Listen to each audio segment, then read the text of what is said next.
सुन ले भैया बिरहा रउहा मामा रिकॉर्डिंग स्टूडियो संत कबीर चौक 70। हे अब तो पहिला बिरहा ये गावे लाड़े पुरुब के जोड़ी दाड़वा हे रो पुरुब के जोड़ी दाड़वा जहाँ लागे ननवा हो सोरो।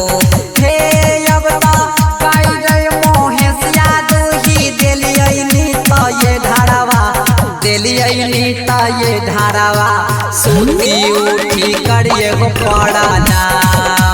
हे अब तो दोसर बिरहा ये गावे लाड़े पश्चिम के जोड़ी दाड़वा हे रो पश्चिम के जोड़ी दाड़वा जहाँ लागे बाबा हो बैजोना।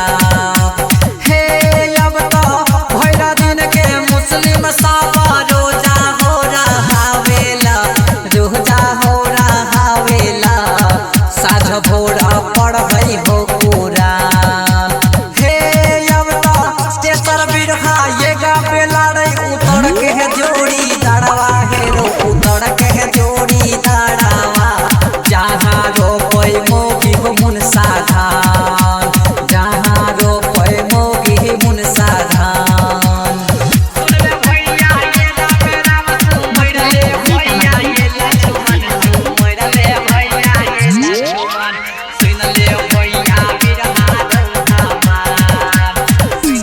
हे अब तो अच्छा अच्छा देहिया के कदवा हो लटावेला कदवा हो लटावेला जोवना के कवन हो नहीं ठिकान। हे अब तो चौथा बिरहा ये गावे लाड़े दसिन के जोड़ी दाड़वा हे रो दसिन के जोड़ी दाड़वा जहाँ लागई गंगा के छाती माय होरिहा जहाँ लागई गंगा के छठी माय। जहाँ लागई गंगा के छठी माय।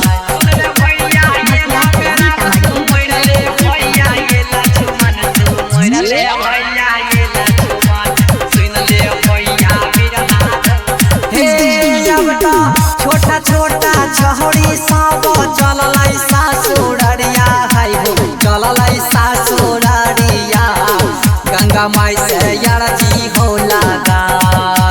हे अब तो मन से आसी सातु दीहे हे गई गई गंगा मैया दीहे ताहोगे गंगा माई।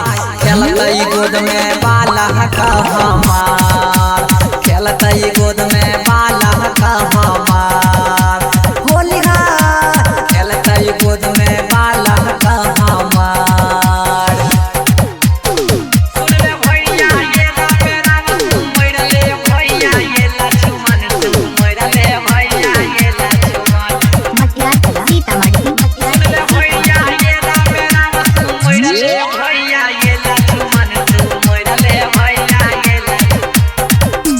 हे अब तो शीतल मैया ये शीतली बहुत ये दिन पड़ गेल लौटली बहुत ये दिन पड़ के लौटली अलियो मैया चरण गई तोहार। हे अब तो शरण के लाज बचब है मैया के शीतली बचाव है मैया के शीतली युग युग जब वो तोड़े नाम। होलिहा अलियो मैया शरण गई तोहार अलियो मैया शरण गई तोहार।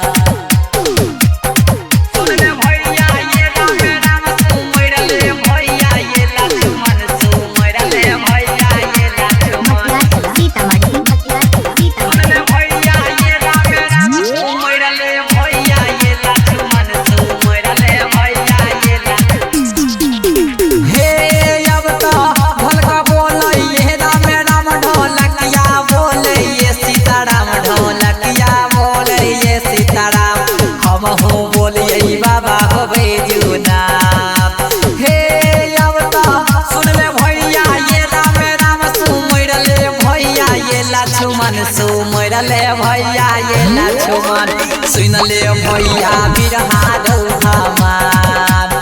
बाबा के सौरी सरवन दिल को ज्ञान सुनबो बिरहा रूप देव रामान।